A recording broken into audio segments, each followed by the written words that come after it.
Journey to Giving, day 258. Yeah, highway. We're looking more and more better. Is the beard starting to grow into Denson? It's very good. It's all very good. I like it. Cool. So now we're gonna take probably a look at our YouTube video. While we eat the morning papaya on this Sunday, it is great. My voice relaxes me, and I relax my voice. Mutual respect. Oh, ho, ho. Before we then do a little bit of work loud, yeah.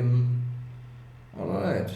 Oh, well, let's watch this then.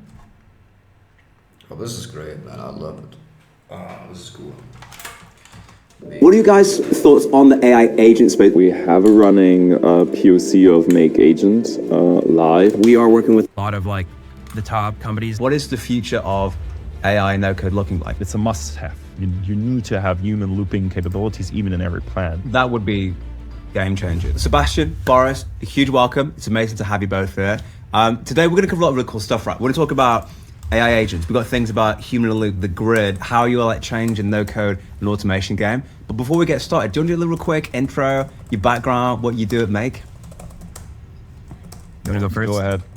Oh, me? I'll take the privilege. Yeah, so my name is Boris Sergienko. I'm a BDR here at Make. I'm a business development representative here in the US. I'm based in Raleigh, North Carolina. We have most of our US sales team here in the US. So pretty much background on me.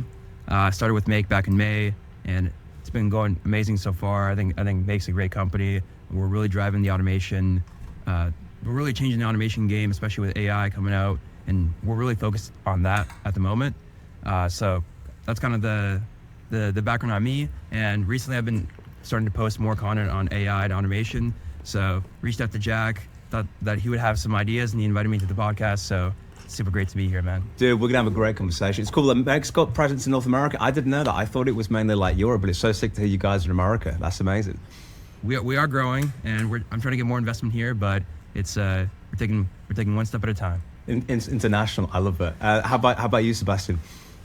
Yeah. I try keeping it short because I'm in the industry for like nearly 10 years now. I started with Zapier, did a lot of Airtable stuff, did a lot of also classical development topics. So I actually got to know Loco because it made my coding experience way easier. Did a lot of like NLP picture recognition stuff when I had my old company. And basically now in my role, I merge my experience around building applications around AI and bring it to low and no code. And it's amazing to see what's going on in America. I think you guys are really like spearheading right now AI transformation overall, like compared to like Europe or even Asia, where we're not having like that strong market entry. So I think like really America is inspiring us. So like keep pushing towards us what your customers and what the user base, the community needs, what they anticipate Make should do, and how it helps to drive them agentic behavior in AI and automation in the future. And yeah, that's what I'm trying to do every day, bringing that to the customers. Of course, with like Make is over 8 years old, so having an old technology stack and a lot of customer operations running on, it's a tremendous achievement what we did. But it's also, of course, a challenge in terms of like, okay, we now need to get the time to market things done there. So yeah, I'm also happy to sneak preview a bit behind the scenes there from like product and engineering perspective, and getting you guys a really nice sneak preview into AI. Well, we would absolutely love that. It's funny, especially I think you've got a tough job because the AI is changing so frequently, almost every day. It's like your roadmap and what's happening. It's like, oh my gosh, guys, our 3-month plan, it's out the window. Now we're doing something completely different. How do you find it? Do you find it tough to keep up with the AI side because it's changing so much? Does your roadmap change like 24/7 with that stuff? Well, people are still like, yeah, like, can we do 3 years planning, or like, what's the vision for 3 years? Last year I said, okay, well, I'm happy if I can forecast 9 months. It actually changed to now I'm happy if I can forecast 4 months. And after what I read yesterday with like Sam Altman saying like, hey, AIG could be around the corner. There's a meeting on 31 of January. It's like some 8 days or so from now. And I'm like, well, maybe I can't even forecast a week anymore. It's crazy. I mean, you can see and detect some patterns, and sometimes it's even better to wait in that fast moving industry, because every move you can make, you either do too slow or too fast and do the right thing. There's something, so it's really hard to anticipate. The only thing where you can like really de-risk your product decisions is by basically developing features customers anyway want, which have a lot of win-win or paid towards agentic behavior or AI anyhow. So this is what we are shifting towards, and I think we've seen that at a lot of other companies, that they are focusing around capabilities which you can sell with a return on investment anyhow right now, because they are features demanding by customers. It might not be like the topmost demanded ones, but they have a solid use case also in a world when AI models will basically run operations. Do you know, So that's it's like, yeah. That's interesting, because my observation in the AI space and like all the community is that like there is sometimes shiny objects in AI, like, oh my gosh, it's a brand new thing, and everyone rushes to it. One of the things I always try to think about is like, how do we disseminate between the kind of the froth at the top and the stuff that's really here to stay? The 2025 has been described by many people as the year of the AI agent. That technology in particular is something many people, myself included, strongly believe is like here to stay and be here long term. So what are you guys' thoughts on the AI agent space? How do you see that in Make today? What's your kind of like roadmap and thoughts about how we can bring that? Because that's probably the most requested, like, I guess, agenda item I get when I talk to the community and YouTube about like AI and Make, like, is AI agents. Where's your head at with that, Sebastian? What do you think? yeah.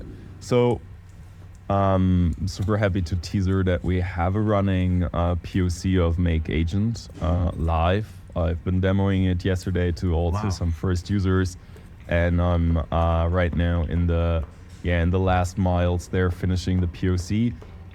We anticipate an early beta access soon. Soon as in product terms, like can be 2 weeks, can be 2 months. And yeah, then we're gonna release it to the public, and people can test it. It's going to be a bit different because we break things down. We want to make it known low code, of course, so it's less complex, and we believe that you should not have like coding experience, or you need to come along with like coding words and terms. No, you should be just able to use it, plug and play it. We are also, we can make a difference in terms of agent when it comes to tool access. As our core USP, we have over 2,400 apps from a super versatile platform.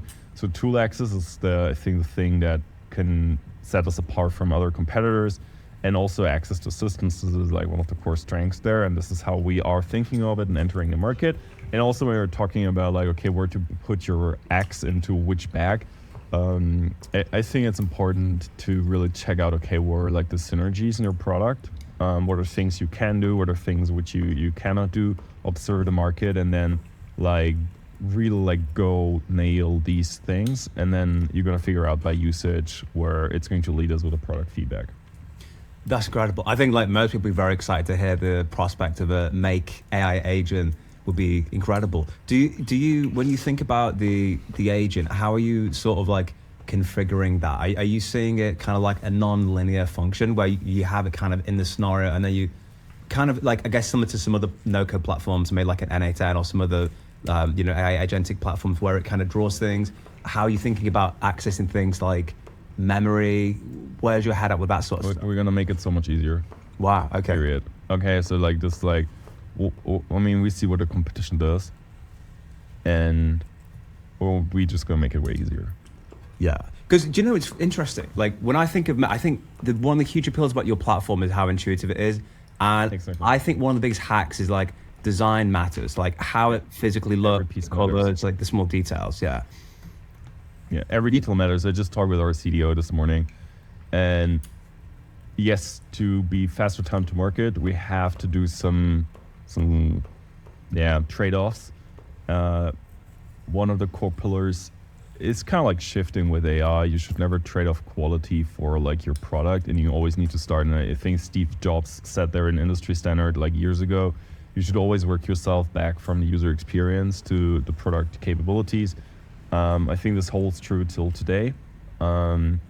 Nevertheless, to hit in an older software stack time to market, it's important to also test features earlier and then figure out if this is even needed to have a great customer experience. And if so, then you gotta nail the customer experience with the highest priority.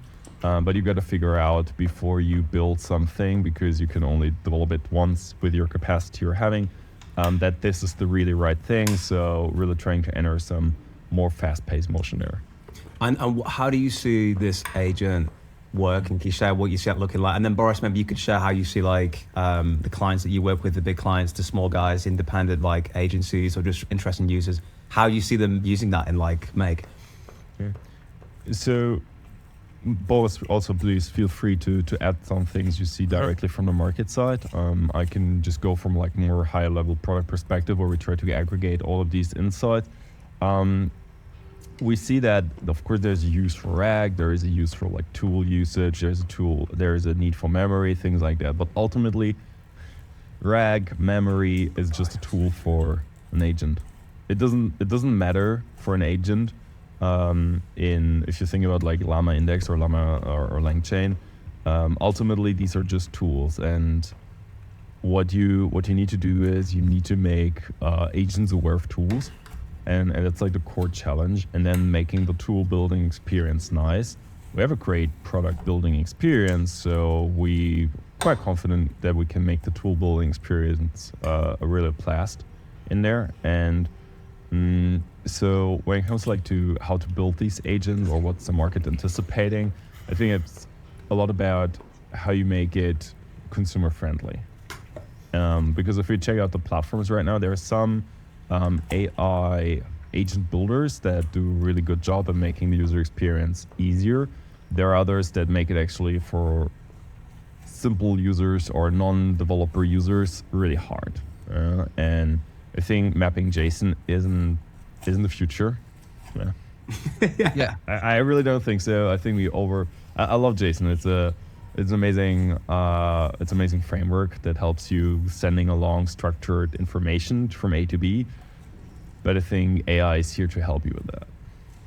Yeah, one thing that I'll add, based on what Sebastian was saying before with the customer experience, like our leadership has been very obsessed with customer experience. We want to make sure that, the customer's having the best experience, that we're actually providing a product that people want and need.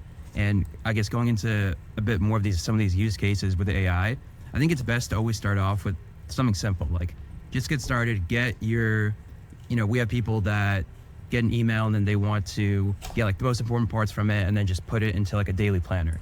Or we have people that they'll take something from a Google spreadsheet, they'll pass it into OpenAI, they'll ask it to do something, and it's just gonna cut down on those like manual tasks that people are doing. Like if you just analyze your day and think about how many times you're opening like 100 emails, you're replying to these messages, you're replying to like the same messages over and over again. Like these are all things that, they might be small, but once you really add them up, they can add up to a lot of your time that can be spent on better things, growing your business or doing the core responsibilities of your job. And these are all things that we're hoping at, and that we're seeing already in the market that people are cutting down with AI and with Make. So That's true, because I think when you speak to people, like, you don't want a corporate client knowing what RAG is. It's just memory. It's memory, right? They're not going to use this kind of like dense terminology. So your building philosophy, Mike, I think it's impossible. It's impossible for it to be as intuitive as unless it's like really ingrained in how you think. So how do you